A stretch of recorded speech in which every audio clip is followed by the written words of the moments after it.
All right. Welcome back to another episode of the Black Bullion Show. Where is all of the action right now in the monetary metals? Well, it may just be with silver. Now, before we begin, I just have to say, if you're new to this channel, please hit the subscribe button down below, that big red rectangle. And also, please hit the like button. It helps to get this economic evangelism out there to the masses. It helps the YouTube algorithm to do so. And also, please, if you want to get a quick video synopsis without having to watch the full video, check it out in the description below. So, what do we have here? I have a graph of GLD, and I also have a graph of SLV.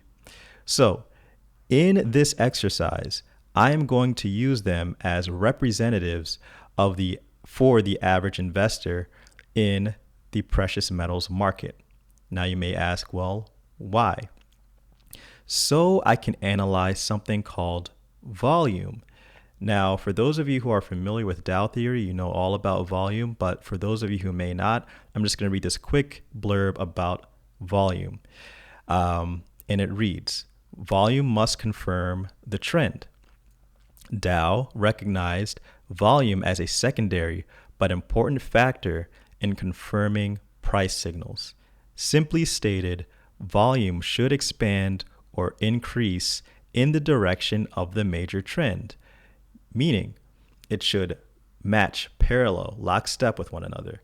In a major uptrend, volume would then increase as price moves higher and diminish as price falls. Well, that makes sense, right?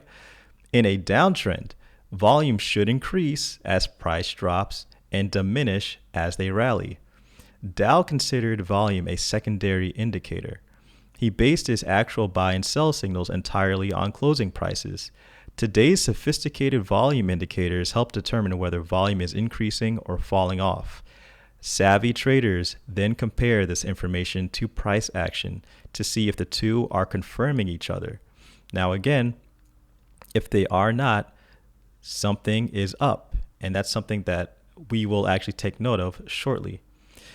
So here we go. Let's look at GLD.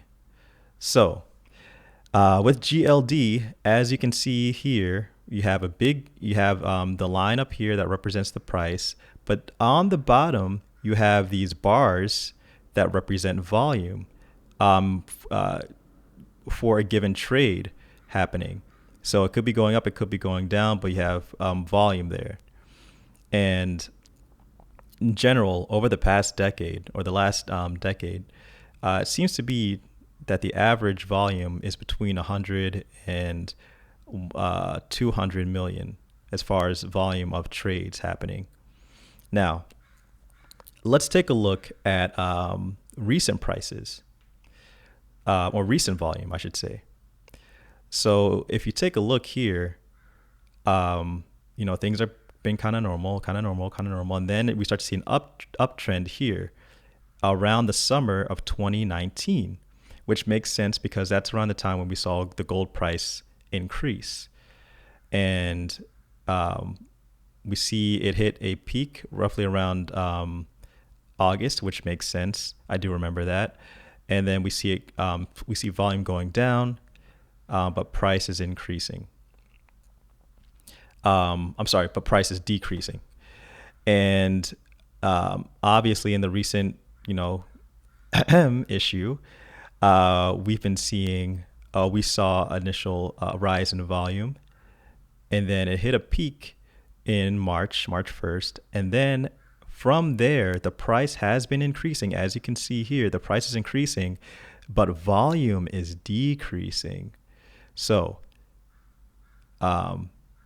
from April 1st to May 1st, we've been having decreasing volume, but the price has been moving upwards.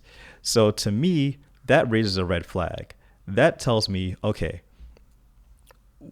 people are leaving, or the volume is leaving essentially leaving GLD, leaving gold, and people may get caught with their pants down if they're looking to do short-term trades. But again, for those of us who are in the long term, this may actually be a good thing because we may see a slight pullback in the future of gold price. So let's take a look at silver and silver's volume. So again, the volume is at the bottom. And almost similar with gold, the volume is somewhat between 100 million to 200 million for a price for trade.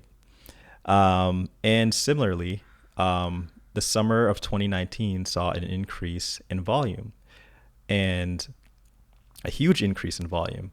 I mean, if you take a look and you compare the two markets, GLD versus SLV, there's a lot more movement in general, it seems like, in SLV.